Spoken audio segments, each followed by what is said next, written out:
আজ আমি কেক বানাবো। এটা স্পঞ্জ বার্থডে কেক, ব্যানানা ফ্লেভারের। কেকটার বানানো থেকে শুরু করে ডেকোরেশন টু জেড সব কিছুই দেখাবো আজ। তো হ্যালো এভরিওয়ান, কেমন আছেন সবাই? আশা করি ভালো আছেন। আপনাদের দয়ায় আমিও ভালো আছি, আলহামদুলিল্লাহ। তো দেখুন কিভাবে আমি কেকটা বানাই। আমি এখানে নিয়ে নিয়েছি ময়দা। আমি 5টা ডিমের কেক বানাবো, স্পঞ্জ কেক। তো 5টা ডিমের জন্য আমি 30 গ্রাম করে ময়দা নিয়ে নিয়েছি, একদম মেজারমেন্ট মাপ দিয়ে। আর নিয়ে নিয়েছি চিনি। তো একটা ডিমের জন্য আমি 25 গ্রাম করে চিনি নিয়েছি কর্নফ্লাওয়ার, এটা কর্নফ্লাওয়ার। আর নিয়ে নিয়েছি গুঁড়ো দুধ, আর নিয়ে নিয়েছি বেকিং পাউডার আর সোডা। তো সব কয়টা জিনিসের মেজারমেন্ট মাপ আছে। নিয়েছি ডিম, কর্নফ্লাওয়ার নিয়েছি এখানে একটা ডিমের জন্য 10 গ্রাম করে নিয়েছি, গুঁড়া দুধ 10 গ্রাম করে নিয়ে নিয়েছি, ব্যানানা এসেন্স, আর নিয়েছি তেল, আর বেকিং পাউডার আর সোডাটা দিতে হবে, সেটাও মেজারমেন্ট মাপিয়ে দিতে হবে। আমি বেকিং পাউডারটা দিয়েছি 3 গ্রাম করে একটা ডিমের জন্য, আর বেকিং সোডাটা দিয়েছি 2 গ্রাম করে একটা ডিমের জন্য, 5 গ্রাম করে বেকিং পাউডার সোডা দিয়েছি। এখন আমি উপকরণগুলো সবগুলো একসাথে করে চেলে নেব। আমি সব কয়টা উপকরণ যেগুলি দেখিয়েছি সব কয়টা উপকরণ একসাথে আমি চেলে নেব। আমি ভালো করে চেলে নেব। এটা 3-4 বার করে চেলে নিলে ভালো হয়, 2-3 বার করেও চেলে নেওয়া যায়, তবে 3-4 বার করে চেলে নিলে স্পঞ্জ কেকটা অনেক স্পঞ্জ হয়, মানে সফট হয়। তো দেখুন আমি এখানে 2 বার করে ছেলে দেখিয়ে দিচ্ছি, তবে আমি আরও অফ ক্যামেরায় 2 বার করে ছেলে নিয়েছি। আর উপকরণগুলো যতবার চালা হবে, চেলে নেওয়া যাবে, ততই ভালো হবে। কেকটা একদম সফট হবে, আর এই কেকটা আসলে অনেক সফট হয়েছিল। এখন আমি এখানে 5টা ডিম ভেঙে নিয়েছি। এখন ডিমের কুসুমগুলা আমি উঠিয়ে নেব। কুসুমটা উঠিয়ে নিয়ে আমি সাদা অংশটা আগে বিট করে নেব, এতে করে যে ফোমটা খুব সুন্দর হয়। আর এখানে একটুকু কুসুম থাকা যাবে না, তাহলে বিট করাটা ভালো হবে না, নষ্ট হয়ে যাবে। তো আমি ডিমের কুসুমগুলো আলাদা রেখে এখন আমি সাদা অংশটা বিট করে নেব। তো আমি সাদা অংশটা বিট করে নিচ্ছি। হ্যান্ড বিটারের মিডিয়াম এতে দিয়ে, মানে একে দিয়ে আমি বিট করে নিচ্ছি। বেশি হাই হিটে দেওয়া যাবে না, এতে করে ডিমের ফোমটা বসে যাবে। আর আমি চিনিটা 3 ভাগে দিয়ে দেব। একবারে দিলে চিনিটা গলবে না, তাই আমি 3 বারে চিনিটা দিয়ে নিচ্ছি, দেখতেই পাচ্ছেন। এতে করে সুন্দর চিনিটা গলে যাবে। আর ডিমের ফোমটা মানে এলোমেলো করে বিট করা যাবে না, একতালে বিট করতে হবে, মানে একভাবে ঘোরাতে হবে। এদিক ওদিক এভাবে ঘোরানো যাবে না, একভাবে ঘোরায়া মানে বিট করতে হবে, তা না হলে বিটটা বসে যাবে। আর বসে গেলে স্পঞ্জ কেকটা হবে না, শক্ত হয়ে যাবে। তো দেখুন এরকম বিট হয়েছে, আমি দেখে নিচ্ছি চিনিটা গলেছে কিনা। গলে নিয়ে আরেকটুখানি বিট করে নিচ্ছি। এখন একটুখানি বিট করে নিয়ে আমি ডিমের যে কুসুমটা আলাদা করে রেখেছিলাম, সেই কুসুমটা আমি মিশিয়ে দেব। এখন আমি কুসুমটা 2টো কুসুম দিয়ে একটুখানি বিট করে নিয়ে বাকিগুলোও দিয়েছি, দিয়ে আমি আর কিছুক্ষণ বিট করে নেব। দেখুন এরকম ফোমি একটা ভাব হয়েছে। এখন আমি এখানে 1.5 টেবিল চামচ ব্যানানা এসেন্স দিয়ে দিয়েছি, যেহেতু ব্যানানা ফ্লেভারের হবে, আর কোনো ফ্লেভার হবে না, তাই ব্যানানা এসেন্সটা এখানে আমি 1.5 টেবিল চামচের মতো দিয়েছি। দিয়ে আমি 10 সেকেন্ডের মতো বিট করে নিয়ে এখন আমি দিয়ে দেব তেল। এখানে 2 টেবিল চামচের মতো তেল আমি দিয়ে দিচ্ছি। আর স্পঞ্জ কেক তেল ছাড়াও হয়, তবে আমার কাছে মনে হয় তেল দিলে খুব মজা হয়, ভালো লাগে খেতে, তাই আমি তেল দিচ্ছি। তেল ছাড়াও হয়, কোনো অসুবিধে নেই। তো তেল দিয়ে বেশিক্ষণ বিট করা যাবে না, শুধু একটা বিটারটাকে হ্যান্ড বিটারটাকে একটা ঘুরান দিলেই হবে, তা না হলে বসে যাবে। তো আমি এখন উপকরণগুলো আবারও ছেলে দিয়ে দিচ্ছি। তো আমি উপকরণগুলো 3 বারে দিয়ে দেব। আর দেখুন আমি এখানে একটু করে দুধ দিয়ে দিচ্ছি, এতে করে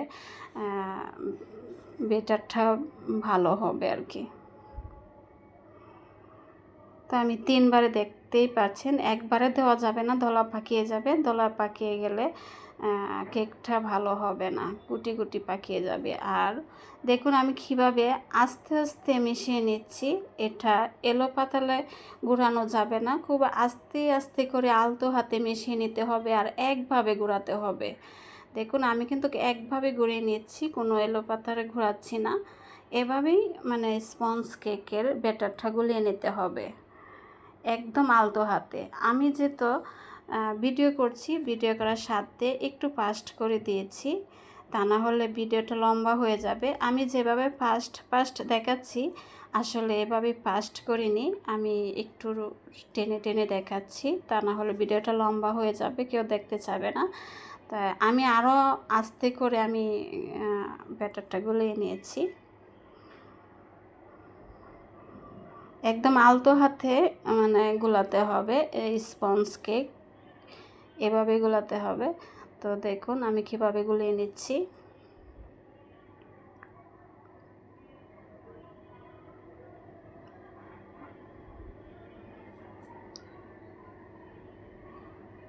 ব্যাটারটা গুলানো হয়ে গেছে, এখন আমি আপনারা চাইলে বিটার কাটার দিয়েও মেশাতে পারেন, আবার ওই যে পেছলাটা দিয়েও মিশিয়ে নিতে পারেন, তবে আমার কাছে মনে হয় হ্যান্ড উইচ দিয়ে মেশালে খুব সুন্দর মিশে যায়। আর আমি একটু পেছলাটা দিয়ে দেখে দিচ্ছি যে ভিতরে কোনো ধলা পাখি আছে কি না। না, ভিতরে কোনো ধলা পাখি নেই, খুব সুন্দর মিশে গেছে। আর দেখুন ফুমি ফুমি কিন্তু একটা ভাব আছে। এখন আমি একটা কেকের মোল্ড নিয়েছি, নিয়ে আমি তেল ব্রাশ করে নিচ্ছি। তেলটা শুধু মানে নিচে ব্রাশ করতে হবে যেন সাইডে লেগে না যায়, সাইডে লেগে গেলে আবার কেকটা বসে যাওয়ার চান্স আছে, বসে গেলে আবার কেকটা ভালো লাগবে না, শক্ত হয়ে যাবে। তাই শুধু মোল্ডের তলায় শুধু তেল ব্রাশটা করে দিয়েছি, দেখতেই পাচ্ছেন। আর একটা বেকিং পেপার আমি কেটে বিছিয়ে দিয়েছি। এখন আমি ব্যাটারটা মোল্ডে ঢেলে নেব। আর আমি ব্যাটারটা একটু উপর থেকে ঢালছি যেন ভিতরে কোনো বাবলস তৈরি না হয়, তাই আমি একটু উপর থেকে ঢেলে দিয়েছি।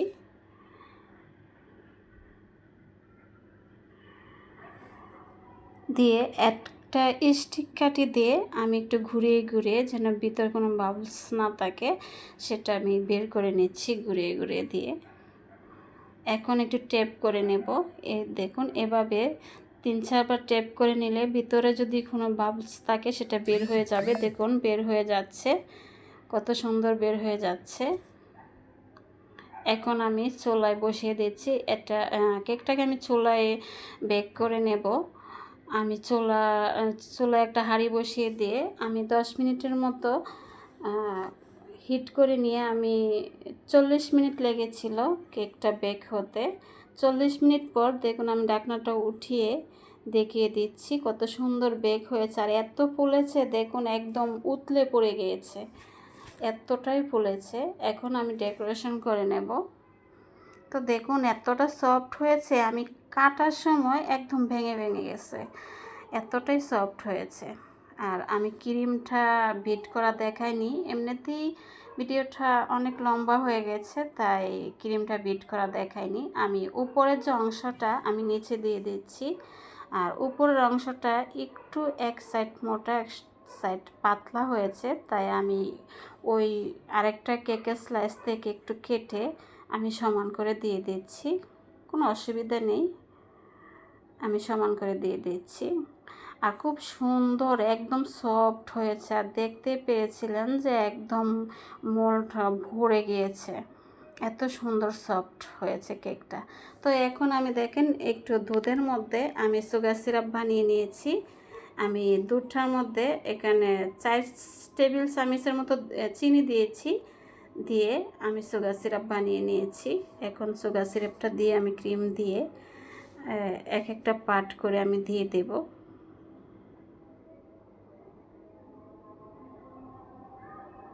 আমি এক একটা পার্ট করে এভাবে ক্রিম দিয়ে ধুয়ে নেব। তো এ পর্যন্ত আপনারা যারা ভিডিওটা দেখতেছেন, কাছে কিংবা দূরে, দেশ কিংবা দেশের বাহিরে, যে যেখান থেকে দেখতেছেন, প্লিজ আমার ভিডিওটা একটা লাইক দিয়ে ফুল কন্টিনিউ করার অনুরোধ রইল। আপনাদের একটা লাইক আমার কাছে অনেক মূল্যবান, আপনাদের মতো অনেক বন্ধুদের কাছে পৌঁছে দিতে সাহায্য করে, আর আমাকে নতুন আরেকটা ভিডিও বানাতে অনুপ্রেরণা যোগায়। আর যদি আমার ভিডিওর কোনো অংশ ভালো লেগে থাকে বা আমার কথার কোনো অংশ ভালো লেগে থাকে, তাহলে প্লিজ আমার চ্যানেলটা সাবস্ক্রাইব করে দিয়ে আমার পাশে থাকার অনুরোধ রইল। আর আপনারা যারা সাবস্ক্রাইব করে দিয়েছেন, আপনাদেরকে অসংখ্য অসংখ্য ধন্যবাদ। আর প্লিজ টেনে টেনে দেখবেন না, টেনে টেনে দেখলে আমার চ্যানেলের ক্ষতি হয়, তাই প্লিজ টেনে দেখবেন না। যতটুকুই দেখবেন পুরাটা দেখার চেষ্টা করবেন, টেনে দেখবেন না। একটা ভিডিও বানাতে খুবই কষ্ট হয়, একটা ভিডিও গোছাতে বানাতে যারা মানে কন্টেন্ট ক্রিয়েটর, তারা বুঝতে পারে যে একটা ভিডিওতে কতটুকু কষ্ট হয়, খুবই কষ্ট হয় বানাতে। তাই প্লিজ আমার কথার যদি কোনো ভুল ত্রুটি হয়ে থাকে, তাই সুন্দর ক্ষমার দৃষ্টিতে দেখবেন, আর কিছু মনে করবেন না। যদি কোনো কষ্ট পেয়ে থাকেন আমার কথার দ্বারায়, কিছু মনে করবেন না, ক্ষমার দৃষ্টিতে দেখবেন। আর দেখুন আমার কেকটা সুন্দর করে ফিনিশিং করা হয়ে গেছে। এখন আমি ডিজাইনটা করে নিচ্ছি, আমি এরকম ডিজাইন করে নিচ্ছি। আর খুবই তাড়াহুড়ো করে কেকটা বানিয়েছি, আমার ছেলে মেয়ের বার্থডে ছিল। আর মজার খুবই একটা কি বলবো, আমার ছেলে মেয়ের বার্থডে একদিনই পড়েছে।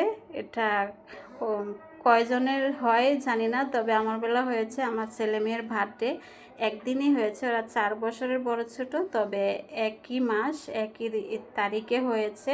আপনারা আমার ছেলে মেয়ের জন্য দোয়া করবেন আর বলবেন কেকটা কেমন হয়েছে। খেতে অসম্ভব মজা হয়েছিল, সবাই বলেছে খেয়ে যে দারুণ হয়েছে, দোকানের কেকের থেকে অনেক মজা হয়েছে খেতে। আর আমার ছেলে মেয়ের জন্য আপনারা দোয়া করবেন। এটা আমার ছেলে মেয়ের বার্থডে উপলক্ষে বানিয়েছিলাম। আপনাদেরকে অসংখ্য অসংখ্য ধন্যবাদ মূল্যবান সময় দিয়ে আমার ভিডিওটা দেখার জন্য। আজকে এখানে রাখছি, ধন্যবাদ আপনাদের সবাইকে।